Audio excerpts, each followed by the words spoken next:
Hello everyone, मेरा नाम है Mohit. Welcome back to sign up study. आज हम लोग पढ़ेंगे लोकोमोशन एंड मूवमेंट। ठीक है, तो लोकोमोशन क्या होता है?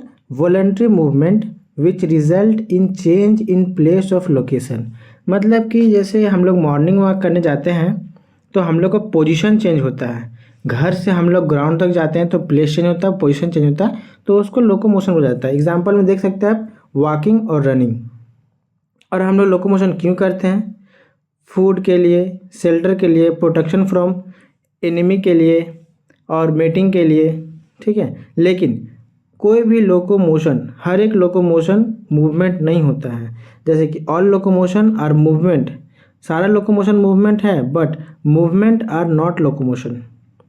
मतलब सारा मूवमेंट जो हम लोग मूवमेंट करते हैं, जैसे जॉ हो गया, टीथ हो गया, ये सब मूव करता है खाना चबाने के लिए, लेकिन वो लोग अपना पोजीशन चेंज नहीं करता है, प्लेस चेंज नहीं करता है। ठीक है, उसका एग्जांपल क्या होगा? Clapping, movement of tongue and jaw. अब हम लोग आगे बढ़ते हैं। 3 टाइप का मूवमेंट होता है, 3 type of movement: amoeboid movement, ciliary movement, muscular movement. ठीक है, अब हम लोग पढ़ते हैं एम्यूबॉइड मूवमेंट। एम्यूबॉइड मूवमेंट का एग्जांपल आप याद रखिएगा, बहुत इंपॉर्टेंट है, अमीबा। ठीक है, और भी होता है। और ये होता कैसे है? सूडोपोडिया। सूडोपोडिया मतलब बोला जाता है फॉल्स फीट, जूठा पैर है। ये दिखता है ना जूठा पैर, जैसे कि ये अमीबा है। ठीक है, यहाँ कोई खाना है तो इसको पैर बना के ये इनगल्फ कर लेता है, मतलब ये अपने अंदर खींच लेता है। इसको हम लोग सूडोपोडिया बोलते हैं, फॉल्स फीट बोलते हैं। और ये बनता कैसे है? तो एक्टिन प्रोटीन से बनता है। ठीक है, अब हम लोग आगे चलते हैं। Formed by streaming protoplasm. Protoplasm से भी ये होता है, और इसका एग्जाम्पल आपको बता दिए। Ciliary movement. सिलियरी मूवमेंट क्या होता है? कोऑर्डिनेटेड मूवमेंट होता है, हर एक बॉडी पार्ट कोऑर्डिनेट होता है। Ciliary in trachea remove dust particle from atmosphere air. जो हम लोग सांस लेते हैं तो बहुत सारा डस्ट पार्टिकल अंदर आ जाता है। तो चप्पू जानते हैं, जो नाव में बैठे हुए तो एक साइड से ही चप्पू चलता है तभी नाव आगे बढ़ता है, उसी तरह से ये भी काम करता है। जो हमारे हेयर होते हैं ना सिलियरी वाले, वो इस डस्ट को रोक लेते हैं और वो बाहर कर देते हैं। देखिए, और इसका एग्जांपल क्या होता है? Passage of ova female reproductive tract. ये आपको ओवा दिख रहा है यहाँ पे, ये सिलियरी मूवमेंट के यहाँ ऐसे ऐसे रहता है, ऐसे ऐसे ये मूवमेंट होता है, और फ्लोपियन ट्यूब में ही होता है। और ये बेसिकली ये देखिए यहाँ पर, ये इंटरनल ट्यूबुलर स्ट्रक्चर, मतलब हमारे बॉडी के अंदर में जितना भी ट्यूब पार्ट होता है ना, ट्रैकिया भी ट्यूब पार्ट होता है। कल रेस्पिरेशन वाला चैप्टर में बताए थे, ट्रैकिया सब सारा ट्यूबुलर पार्ट होता है, तो ट्यूबुलर पार्ट में सिलियरी मूवमेंट होता है। और ये किससे लाइंड होता है ये याद रखिएगा, सिलेटेड एपिथेलियम से, ये पूछा जाता है। अब मस्कुलर मूवमेंट, तो मस्कुलर मूवमेंट क्या होता है? अगर मस्कुलर मूवमेंट नहीं होगा तो हम लोग कोई भी एक्टिविटी नहीं कर पाएंगे, जैसे खाना खाना। ठीक है, जॉ, लिम्स, हाथ हिलाना, बाई करना, टाटा करना, कुछ भी करना। कॉन्ट्रेक्टाइल प्रॉपर्टी ऑफ मसल्स होता है, देखे होंगे जब। चलिए इसको आगे बताते हैं, आगे इसका अच्छा से है किया हुआ। Coordination movement of muscular, skeletal और न्यूरल सिस्टम में सब कोऑर्डिनेटेड एक्टिविटी होता है। अब हम लोग पढ़ते हैं मसल्स। ठीक है, मसल्स किससे ड्राइव होता है? मीजोडर्म से। ये याद रखिएगा किससे ड्राइव होता है, ये मीजोडर्म से ये पूछता है। ठीक है, और कोई भी हमारे बॉडी का जितना वेट होता है ना, एक एडल्ट में 40 से 50% बॉडी वेट इसका होता है, मसल्स का होता है, बाकी हड्डी का होता है। ठीक है, और ये इसका स्पेशल प्रॉपर्टीज़ क्या है मसल्स का? तो ये एक्साइटेबिलिटी हो सकता है, कॉन्ट्रैक्टिबिलिटी हो सकता है, एक्सटेंसिबिलिटी होता है और इलास्टिसिटी होता है। ये याद रखिएगा 4 प्रॉपर्टी इसका स्पेशल प्रॉपर्टी।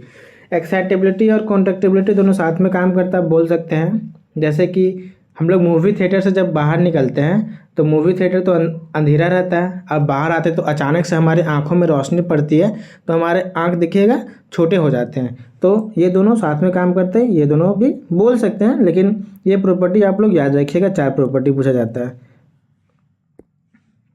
अब muscular movement.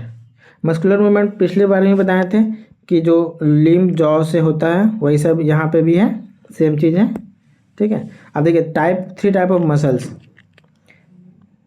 Skeletal muscle, visceral और स्मूथ मसल और कार्डिक मसल। अब हम लोग इसके बारे में पढ़ते हैं आगे।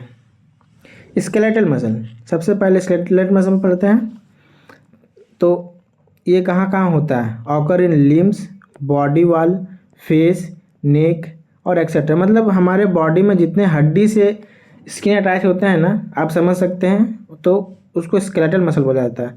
Attach with skeleton of body, हमारे बॉडी के जो हड्डी से अटैच होता है उसको। और ये सिलेंडर शेप होता है, यहीं आप देख रहे हैं, ये जो है सिलेंडर शेप होता है। पेन चेंज कर लेते हैं, ठीक है। देखिए ये आपको दिख रहा है सिलेंडर शेप में होता है ये। और मल्टी न्यूक्लिएट मसल होता है, मसल फाइबर बहुत सारा देखिए आपको दिख रहा है, मल्टी न्यूक्लिएटेड होता है, ऐसे ऐसे करके हैं। और न्यूक्लियाई इन पेरिफेरी, न्यूक्लियाई इसमें किनारे में होता है, बीच पे नहीं होता है, ठीक है। और myofibrils so alternate light and dark bond, इसको भी हम लोग आगे पढ़ेंगे कि मायोफाइब्रिल क्या होता है, डार्क एंड लाइट क्या होता है, बॉन्ड क्या होता है, ये सब आगे है, ठीक है। और फाइब्रस और अनब्रांच, देखिए इसमें कोई भी आपको ब्रांच नहीं दिख रहा है, लेकिन आपको कार्डिक मसल में दिखाएंगे कि वो ब्रांच रहता है, ये बस अटैच रहता है एक दूसरे से। और इंटरक्लेटेड डिस्क आर एब्सेंट, मतलब इसमें इंटरक्लेटेड डिस्क कहने का मतलब है ना कि कोई भी अगर ऐसे करके हमारे बॉडी पे है तो यहाँ से गैप से जो जुड़ता है ना, इसको इंटरक्लेटेड डिस्क बोला जाता है। ये जो गैप दिखता है आपको, इसको बोला जाता है, ठीक है। लेकिन ये आपको दिखेगा कार्डिक मसल्स में, इसमें नहीं होता, ये सब याद रखिएगा। और ये वॉलंटरी एक्शन होता है, हम लोग इसको कंट्रोल कर सकते हैं अपने से, जैसे हाथ को हिलाना या फिर बातें करने, हम लोग वॉलंटरी एक्शन कर सकते हैं। और गैप जंक्शन इसमें एब्सेंट होता है, ये जो गैप होता है ना जहाँ से ट्रांसपोर्ट होता है, ये एब्सेंट होता है इसमें। हम लोग आगे बढ़ते हैं। विसरल क्या होता है? अंदर में जितने मसल्स होते हैं ना, पोस्टीरियर पार्ट ऑफ अंदर के मसल, देखिए इंटरनल ऑर्गन जो होता है, हमारे सारे ऑर्गन जैसे ब्लड वेसल, स्टमक, इंटेस्टाइन, ये होते हैं विसरल में होते हैं। और ये कहाँ होता है? Posterior part of oesophagus, urogenital tract, मतलब वो इसको भी पढ़ेंगे हम लोग आगे चैप्टर में, ठीक है। Iris of I, spindle shape और फ्यूजिफॉर्म, ये आपको दिख रहा है ऐसे करके होता है, ये बीच में मोटा रहता है, एक मिनट, ये देखिए बीच में आपका मोटा रहेगा और किनारे किनारे आपका पतला हो जाएगा। और यहाँ पे इसका बीच में न्यूक्लियस होता है, देखिए यूनिन्यूक्लिएटेड और मसल फाइबर, सिंगल न्यूक्लियस होता है और सेंटर पे होता है, सेंटर पे है, और बीच में ये ऐसे मोटा रहता है और किनारे किनारे वो पतला हो जाता है। Myofibrils without light and dark band, इसमें देखिए आपको ये दिख रहा है स्ट्रैटेड, इसको लाइट एंड डार्क बैंड बोला जाता है, ये भी आगे में है, अच्छा से वहाँ पता चलेगा आप लोगों को, ठीक है। फाइबर्स आर अनब्रांच्ड, देखिए इसमें कोई भी ब्रांच नहीं दिख रहा है आप लोगों को, ये सिंगल है। इंटरकलेटेड डिस्क एब्सेंट, इसमें भी एब्सेंट होता है क्योंकि बताए थे कि ये जो इंटरकलेटेड डिस्क होता है ये इसको कनेक्ट करता है, तो ये भी तो सिंगल है, तो इसमें कनेक्ट करने की कोई ज़रूरत नहीं है। अब हम लोग कार्डिक मसल पढ़ते हैं। कार्डिक मसल कहाँ होता है? हार्ट पे होता है, सिलेंडर शेप, ये भी देखिए सिलेंडर शेप है। यूनिन्यूक्लिएटेड मसल फाइबर, इसमें यूनिन्यूक्लिएटेड कहने का मतलब है सिंगल, एक, जैसे इसको एक सिंगल मान लीजिए, समझे, इसमें एक न्यूक्लियस होता है, समझ लीजिए। उसी तरह इसमें एक न्यूक्लियस, और इसमें गैप जंक्शन होता है, इसके कारण ये कनेक्ट होता है। और ये ब्रांच भी आपको दिख रहा है, एक दूसरे से ही कनेक्ट है, ये आगे और बड़ा होता है, लेकिन फिगर हम इतना ही लिए हैं। न्यूक्लियस सेंटर पे होता है, ठीक है। मायोफाइब्रिल्स और लाइट एंड डार्क बैंड, और स्ट्रैटेड होता है ये, देखिए स्ट्रैटेड आपको दिख रहा है, बहुत पतला पतला ऐसे ऐसे ऐसे स्ट्रैटेड दिखता है, ठीक है ना। फाइबर्स और ब्रांच बता दिए, ब्रांच होता है ये। और इंटरक्लेटेड डिस्क प्रेजेंट, देखिए यहाँ पे जो बताए थे आप लोग को, ऐसे करके जो कनेक्ट है, देखिए यहाँ पे ये चीज़ दिख रहा है आप लोग को, एक मिनट हम अच्छे से दिखा देते हैं, देखिए ये दिख रहा है आपको, तो इसी जो कनेक्ट होता है ना, इसी को बोलते हैं इंटरक्लेटेड डिस्क बोला जाता है। और ये इनवॉलंटरी एक्शन है, हम लोग इसको कंट्रोल नहीं कर सकते, अगर कंट्रोल कर सके ना तो जहाँ ब्रेकअप हुआ तो आदमी ख़त्म। अब देखिए मायोफाइब्रिल और मायोफिलामेंट,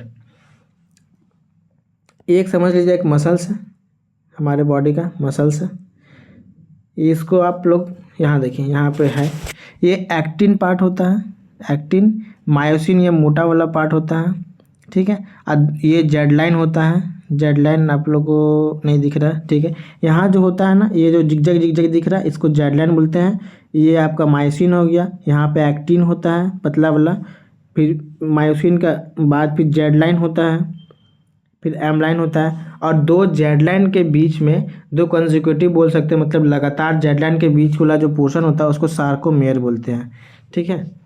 अब आगे चलते हैं डिफिनेशन पे।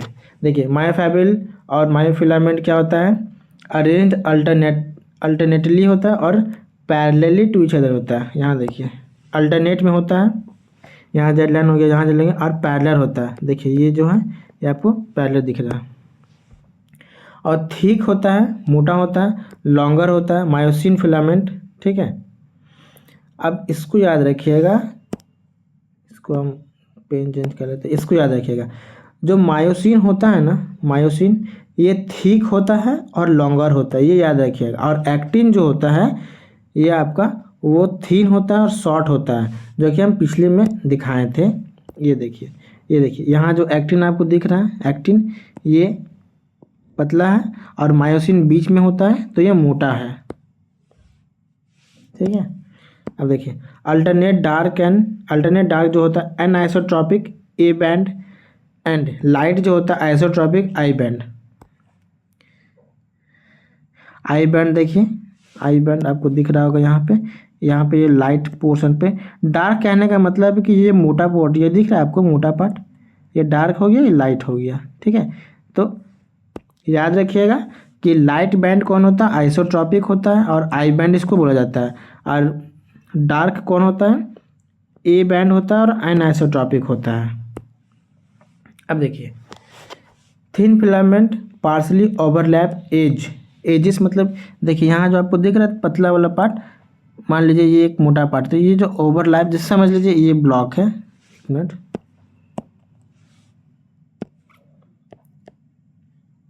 ये आपका मायोसिन हो गया, ये आपका एक्टिन हो गया। और ये जो है ना, देखिए यहाँ कुछ पार्ट आ रहा है आपका थिन का, यहाँ भी थिन का आता है, तो यहीं पे edges thick filament, edge thick filament का जो एज पे कुछ ओवरलैप होता है, तो यहीं पे लिखा हुआ ये इसका मतलब यही होता है। ठीक है, इसको यहाँ फिगर से ठीक से दिखा नहीं पा रहे हैं, लेकिन इसको याद रखिएगा ये होता है।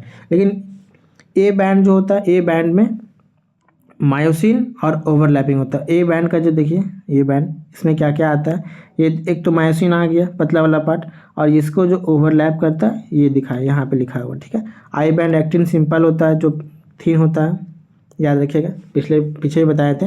जेड जो होता है, जेड लाइन जो होता है बाइसेक्ट करता है। देखिए यहाँ जो जेड लाइन आपको दिख रहा है, दोनों जेड लाइन के, ये बाइसेक्ट करता है आई बैंड को।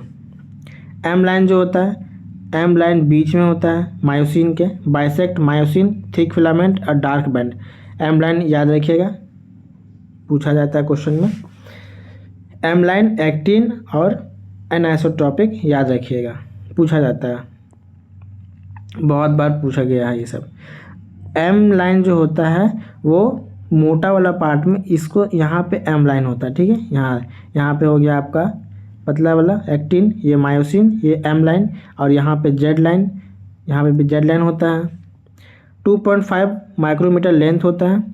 ठीक है, और स्ट्रक्चर एंड फंक्शनल, अब